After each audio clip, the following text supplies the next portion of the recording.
Salut à tous. Aujourd'hui, je vous fais un petit tuto sur la création de diagrammes Gantt sur Excel. Donc, pour ceux qui me suivent depuis un petit moment, comme je le répète à chaque fois, quand vous démarrez Excel, pensez modèle, modèle, modèle. Donc, pour créer mon diagramme Gantt, je vais simplement aller dans Fichier.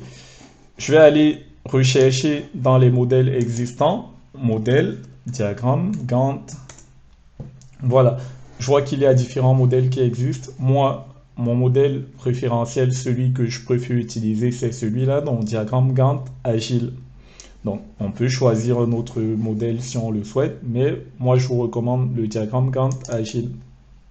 Donc, lorsque je le lance, on a un premier onglet qui nous présente un tout petit peu le principe du diagramme et après on a trois onglets suivant le modèle de présentation qu'on souhaite avoir, soit clair, soit sombre, soit couleur. Donc moi, je préfère garder le modèle sombre. J'aime bien ce visuel-là. Donc je vais supprimer les deux autres visuels, donc couleur et clair. Je vais les supprimer. Voilà.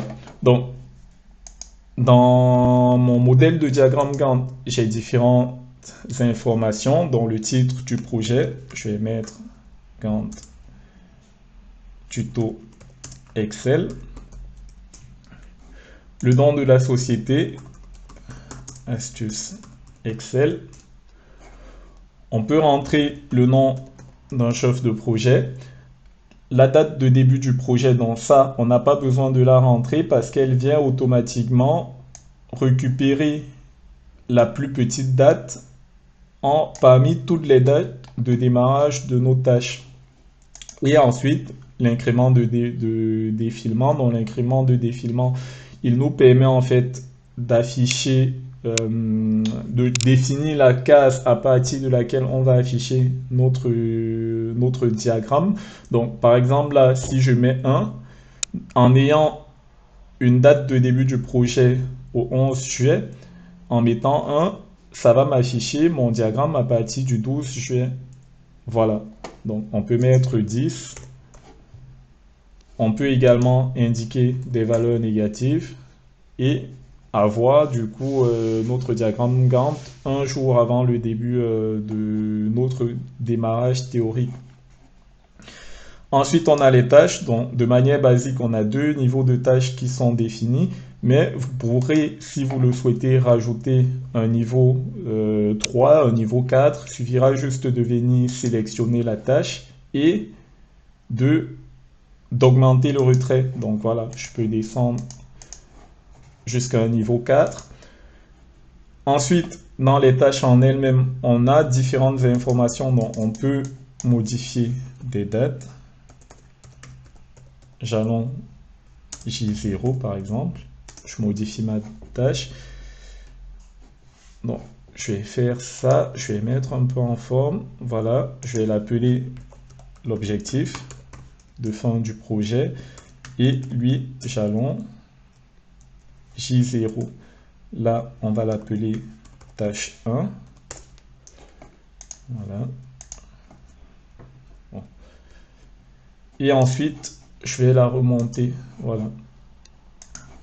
Donc, mon objectif, on a les objectifs qui se présentent sous cette forme-là. Je vais dire que c'est l'objectif, par exemple, fin du projet. Donc, fin du projet.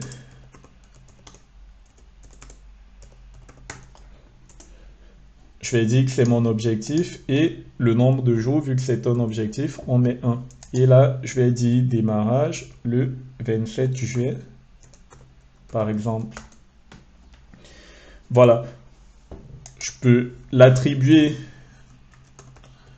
à une personne de mon équipe. Donc là, c'est le nom de la personne qui est chargée de réaliser la tâche. Et là, on peut mettre un pourcentage d'avancement. La date de début, on l'a vu. La durée, on l'a vu. Donc, les jalons, la représentation du jalon. Donc, jalon J0 ou démarrage du projet, je peux indiquer, par exemple. Un responsable à nouveau. Et un avancement que je renseigne à 0% par exemple. Donc là, je dis mon démarrage, il est pour le 11 juillet. Et la durée, vu que c'est un jalon, on met un jour. Ensuite,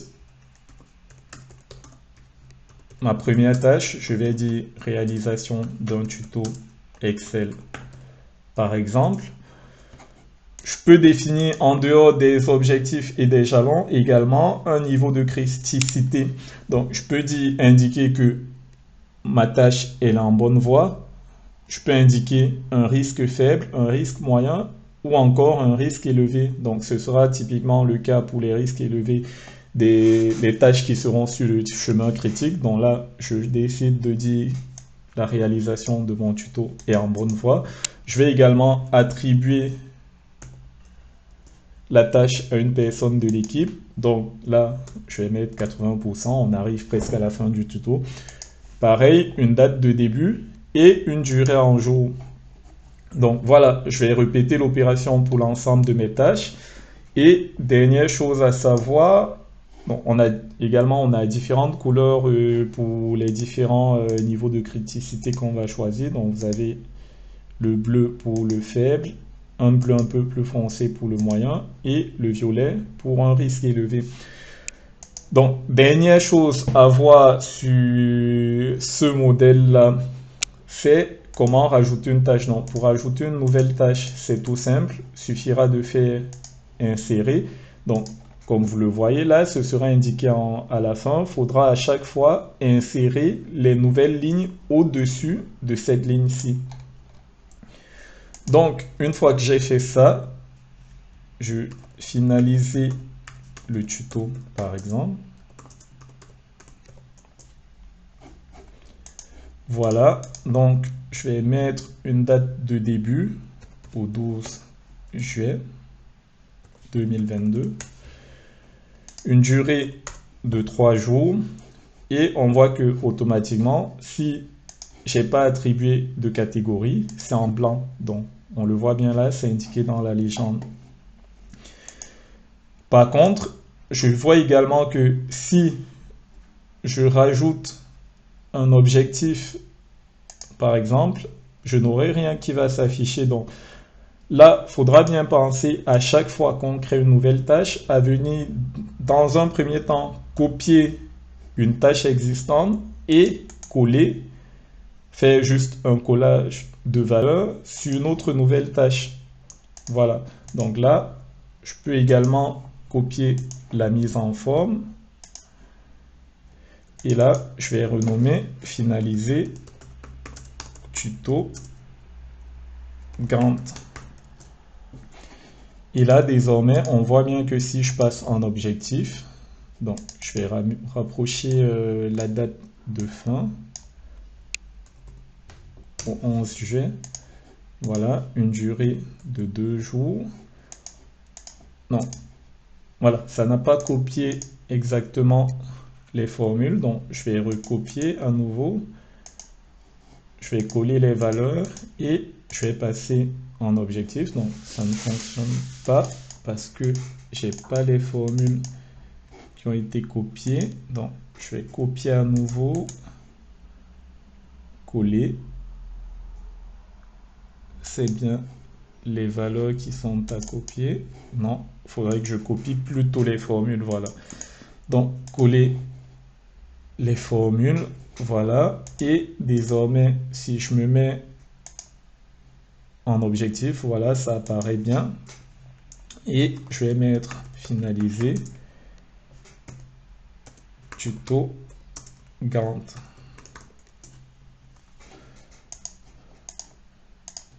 Voilà.